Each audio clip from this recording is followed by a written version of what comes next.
tuned in No, to the Holly, Bear- that's my line. You're tuned in to the Bear and Beard podcast. Enjoy the show. It's like they're lining up. Well, they're excited.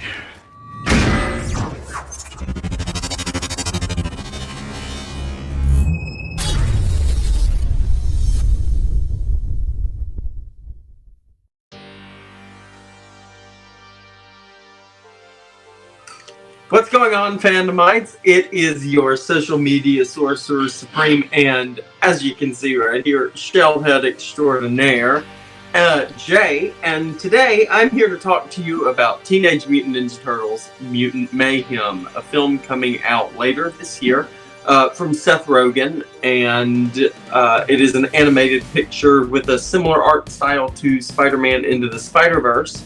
And today I just wanted to take a chance to talk about the announced cast of characters and voice talent that we have for this film. Seth Rogen has taken a different approach with the four boys, where they are now younger and more teenager, as in the, acronym Teenage Mutant Ninja Turtles. So it works. I think it works very well. So we're going to start this off, and up first announced was Jackie Chan as Splinter. And of course, right out of the gate, this casting is absolutely impeccable. Jackie Chan is, of course, martial artist, film legend that started this whole trend for many people and started the love of martial arts films for some people, most people. In many iterations, Splinter is a mutate of a former martial arts master by the name of Hamato Yoshi, while in others, he is simply a wild rat mutated by mutagen ooze. While unknown what origin this movie will use, or if they will write a new one, Splinter's casting is an absolute win. Jackie Chan is, like I said, perfect, and they already established his relationship with his four sons that is central to his character right there in the trailer. The teaser also briefly shows Splinter in his signature magenta kimono, where he also sports a killer mullet. I imagine this might be a flashback sequence early in the film. I cannot wait to see more of Jackie Chan as Splinter. Next up, we have Nicholas Cantu as Leonardo. Leonardo is the leader of the Teenage Mutant Ninja Turtles and is depicted in his usual blue color scheme for his gear, as well as sporting his signature twin kimonos. Or katanas. I'm sorry, wrong word. He is voiced by Nicholas Cantu, who is the voice of Gumball Watterson, starting in Season 5 of The Amazing World of Gumball. Leo is already shown as the willing and heroic leader out of his three brothers, which is a great establishing character beat right out of the gate in the trailer. Next up is Shamon Brown Jr. as Michelangelo. You may know Shamon from his work on The Chi, which is a television show. Mikey is the laid-back youngest member of the group and once again is wearing his orange duds and sports his twin nunchucks. Mikey this go-round has braces, which are a new addition to the character. I've noticed some playful mockery online of this, asking, are there sewer dentists? They're talking turtles, my man, and giant ninja rats. If the braces and Black April are your problem, you're a bit out of touch. Mikey seems to retain his goofy signature personality, as well as having a deeper voice than we're used to with talent like Greg Sykes. And from what I could tell at the Kids' Choice Awards, young Shamon Brown Jr. has the vibe down. I am so excited for these four boys. Next up is MICAH ABBEY as Donatello. MICAH has previously appeared in Grey's Anatomy, Meet the Voxels, and Cousins for Life. Donatello is the technical genius of the team and sports his signature violet gear as well as his bow staff. He is depicted once more in glasses, which isn't a necessity, as we are quite often reminded that he is the geeky one by his own actions and dialogue. But it's fine nonetheless. Donatello seems to have the youngest voice out of all of the brothers, but I do not expect him to be the youngest actual. I'm hoping that this trend continues with it being Michelangelo. Next up, we have Brady Noon as Raphael.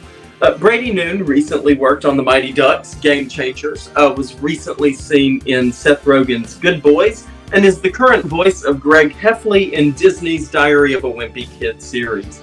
Raph sports his signature sigh, and sports a more recently adapted article of clothing, which is a full head bandana as opposed to the regular eye mask.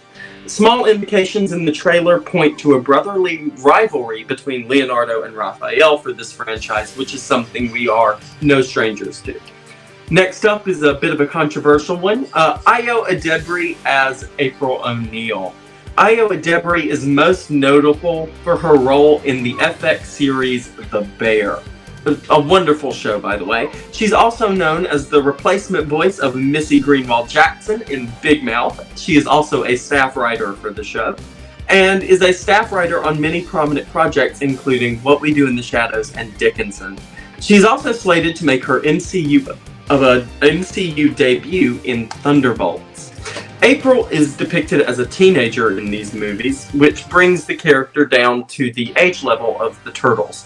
She also sports her signature yellow clothes and red hair, and a journalistic flair for answers, giving her every necessary beat she needs to be an accurate representation of April O'Neil. No indication has been made towards the presence of Casey Jones, but I assume he will be a prominent figure in future films and spin-offs.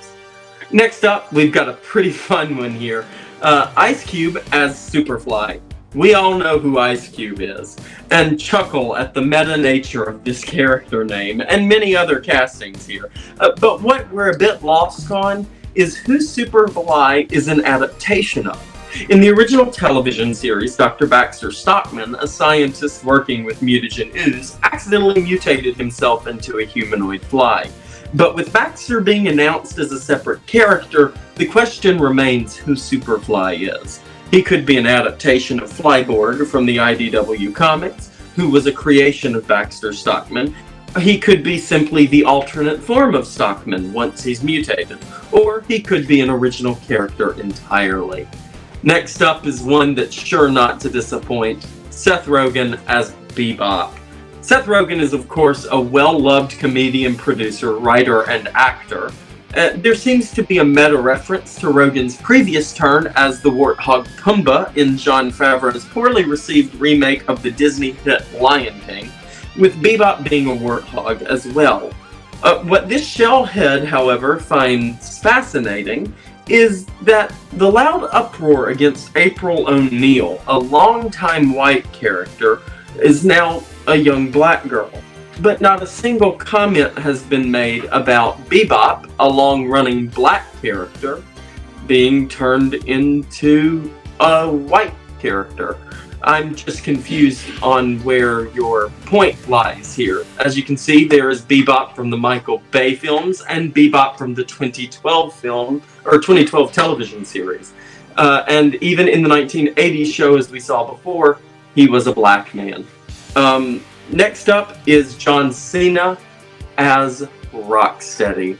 Now, like I said, Bebop is sure not to disappoint, and his partnership with Rocksteady is sure to be made a fun one with the presence of comedian, wrestler, and actor John Cena. Best known for his roles as Christopher Smith, the Peacemaker, Agent Burns in Bumblebee, and the Invisible Man. No, I'm kidding. Rocksteady is, of course, a mutant rhinoceros with army flair, known for being a longtime partner of Bebop. Next up is Paul Rudd as Mondo Gecko.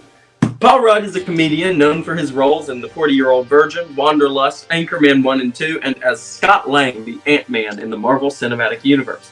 Mondo Gecko is a character that I'm not entirely familiar with, but in most iterations, he's a skateboarding gecko who shares a Mikey-like personality.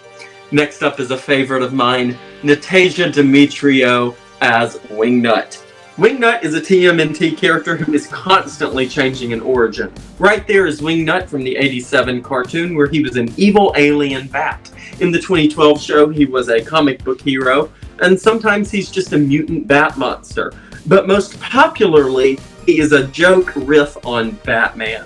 Wingnut is usually accompanied by a Robin-like sidekick who is a mutant alien mosquito by the name of Screwloose, who may actually be replaced by Ice Cube's Superfly in this universe. This is another meta-casting because Natasha Demetriou is most popular for her role as Nadja of Antipaxos in the FX comedy What We Do in the Shadows, in which she plays a vampire, by Taika Waititi and Jermaine Clement. Next up, you just saw a brief flash of it, but we're going to talk about it for real, is Rose Byrne as Leatherhead. Now this one is a bit shocking as well, because Leatherhead is typically a male character. Leatherhead is a Turtles villain and ally, depending on which version you're watching or reading. Another dependent factor is the character's species.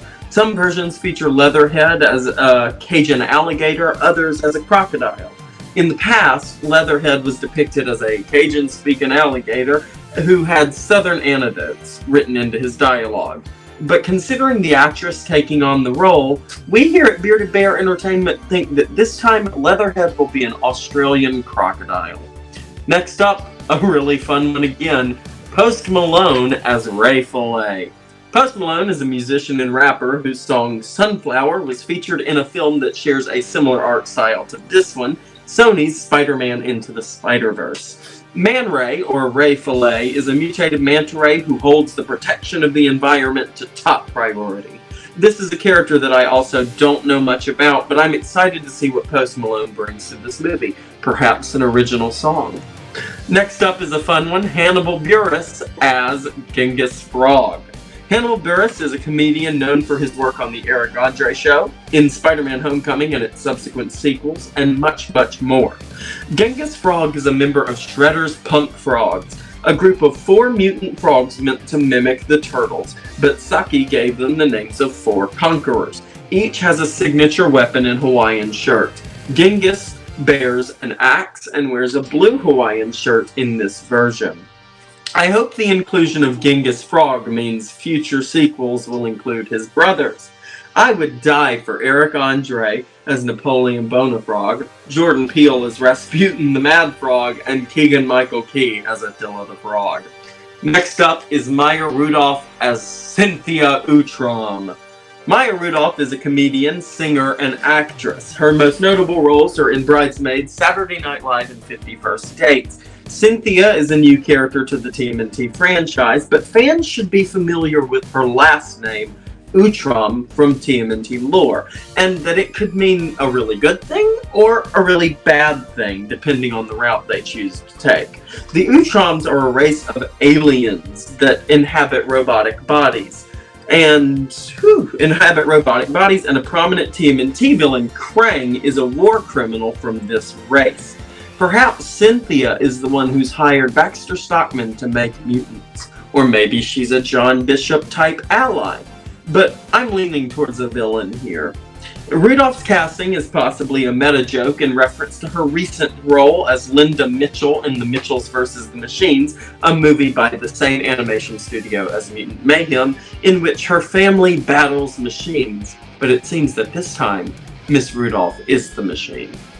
Last up is the kicker. Giancarlo Esposito as Baxter Stockman. When you dream about a perfect casting, this is the one. Everybody, I'm sure, is all over, it's going to be all over the comments, you know, he's always a bad guy, he's always a bad guy. Yes, but Baxter Stockman is a very complicated type of bad guy. He is the bad guy that sometimes acts like a sniveling servant, and sometimes acts like he runs the show, and most oftentimes pays for it. Giancarlo Esposito may just be the greatest villain actor working today, and his casting as Dr. Stockman is pitch perfect. Baxter Stockman's story in each iteration of the TMNT is different, while his role is most always often the same. As a scientist working for the antagonist, be that the Shredder or Krang. In one version, he's simply a scientist whose experiment went wrong, turning him into a mutated fly. In another, he's a scientist working with the Shredder, who with every failure has a body part replaced by robotics. And in the 2012 Nickelodeon show, he's a roboticist who works for Shredder and is eventually mutated into the Baxter Fly. I think Esposito's Stockman will follow the IDW 2003 4Kids version, in which he is a scientist who makes robotic inventions but is hired to mutate monsters for the Shredder or the Utrons. Considering Superfly is likely a separate character, I think we're bound to see a more robotics-focused, conniving Stockman in this latest iteration. Last up, I'd like to talk about a character who was not announced to be a part of this film, and that I think we can celebrate is not a part of this film, Oroku Saki, the Shredder. There is the Shredder in 3 of his most prominent forms. What I'm hoping, I talked about this in a post on one of my social medias, but this art style is practically begging for them to drop Shredder into it. I mean, can you imagine what these fight scenes are going to look like when he does show up? And of course, you know, Shredder is a longtime rival to Splinter. I really hope they go that route. I hope they go the route of Splinter being Hamato Yoshi and having the history with Oroku Saki. Otherwise, what is really the point? I do like the 2003 4Kids where it's all about avenging Master Yoshi. But I think if they know each other, it gives more to... It does. It absolutely gives more to the relationship, to the feud. And I hope to see Shredder either in this one at the very end or in a future sequel. And I cannot wait to see who they cast. I'm sure it will be another awesome martial arts legend. Anyway, guys, I've been Nerdsquatch, and I've got an impatient puppy over here who needs to go potty, so I'm gonna run. But I've loved talking about Teenage Mutant Ninja Turtles Mutant Mayhem with you guys. I want to thank my good friend The Beard from the show for helping me orchestrate all of the media that was here. I thank you so much. This was awesome, and I can't wait to see this movie, talk about it with you guys, and until next time, guys, stay awesome, stay bearded, much love, and cowabunga. I've been Nerdsquatch, and I am out of here. Boom, cut the check! That was totally wicked! Thanks for checking out another Bearded Bear Entertainment production. New episodes of this show are released every other Friday at 8 a.m. Central Standard Time, in both audio and video format. Audio episodes are available pretty much anywhere you get your podcasts, and YouTube is the only place for video format. For listeners, subscribe on your app so your device downloads it automatically, and for viewers, subscribe and click that little bell so you're notified about all our new nerdy content. Also, don't forget to follow us on our socials. Facebook, Instagram, and TikTok are all great places to interact with us. Many thanks to the rest of our team, all of our geeks of the round table, and all of our awesome friends of the cast. Much love, y'all. Lastly, for more cool music like this awesome outro track, go check out HarlequinSoul, Secret Apex on Facebook and Spotify. His links are in the description as well. Talk at you next episode, nerds.